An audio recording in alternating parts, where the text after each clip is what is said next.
Page. అప్పుడు అన్న ఎక్కువ మీరు ఈ మోటివేషన్స్ ఎక్కువ ఇచ్చేవాళ్ళు కదా చాలా వరకు. ఎందుకట్లా అంటే ఇంట్లో ఖాళీగా ఉండడం వల్ల ఇచ్చారా, లేకపోతే అప్పుడు జాబ్ చేసేవాళ్ళు కదా మీరు? నేను జాబ్ చేసేవాడిని కాగ్నిజెంట్ లో. అక్కడ నుంచే నా వీడియోలన్నీ మిలియన్స్ లో పోయినాయి. అంటే జాబ్ లో ప్రతి ఒక్కరిని ఆడుకుంటుండే. ఆట కాదు, వేట. అంటే ఫన్ అన్నమాట. చిన్న ఆటగాడు అని చెప్పొచ్చా, వేటగాడు అని చెప్పొచ్చా? ఫన్ క్రియేటర్స్ అని ఉంటుండే, అన్ని మల్టిపుల్.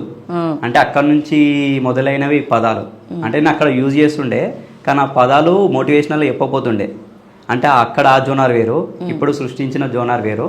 అక్కడ పదాలు ఇక్కడ అల్లుతున్నా, దానికి ఇంకా అంటే డిఫాల్ట్ వస్తూనే ఉంటాయి. అల్లుతూనే ఉంటారా మల్లెపూలు అల్లినట్టుగా? నాకు నిద్ర ఉండదు అసలు. నైట్ 2:30, 3:30 అవుతుంది పడుకునేసరికి.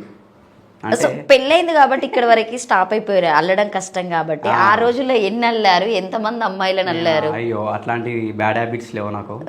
అంటే ఆఫీస్కి పోతుండే, దోస్తులు, ఆఫీస్ వర్క్, మేనేజర్లను ఆడుకుంటుండే, ఎస్డిఎంలను ఆడుకుంటుండే, ప్రాజెక్ట్ మేనేజర్లు ఆడుకుంటుండే, పెద్ద పెద్ద తోపులను ఆడుకుంటుండే. ఎందుకంటే నేను ఒక దగ్గర పని చేస్తే ప్రెషర్తో వర్క్ చేయ, చాలా జోవియల్గా చేస్తా.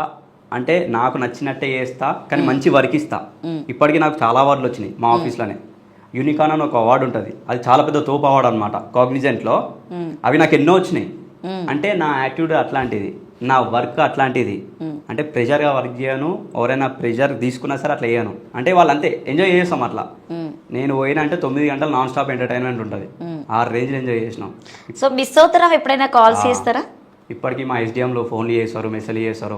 అంటే చెప్పుకుంటారు, క్యాబిన్లో కూర్చున్నప్పుడు న్యూ జాయినర్స్ అవుతారు కదా, వాళ్ళు బ్రేక్లో వీడియోలు చూసేటప్పుడు, ఇప్పటికీ లంచ్ తినేటప్పుడు సంపమింగురా అని మాట్లాడుకుంటారు, గడ్డపార అని మాట్లాడుకుంటారు, ఆహా అంటారు. ఏదైనా వాళ్ళు పాట్లకి చేసుకుంటారు తినేటప్పుడు, ఆహా అంటారు. ఆహా అనగానే మా మేనేజర్లు, ఎస్డిఎంలు, మా టీం ఉంటారు కదా, ఇది ఎక్కడి నుంచి నీకు ఎట్లా తెలుసా అంటే, బోరవాండ చిన్న ఉంటాడు. అంటే బోరవాండ ఎవరు చిన్న ఎవరో తెలుసా అంటే, ఇట్లా మన దాంట్లో జాబ్ చేసిందని చెప్పి. అంటే అప్పుడు తీసుకున్న ఫొటోస్ ఉంటాయి కదా, చూపిస్తారు వాళ్ళకి.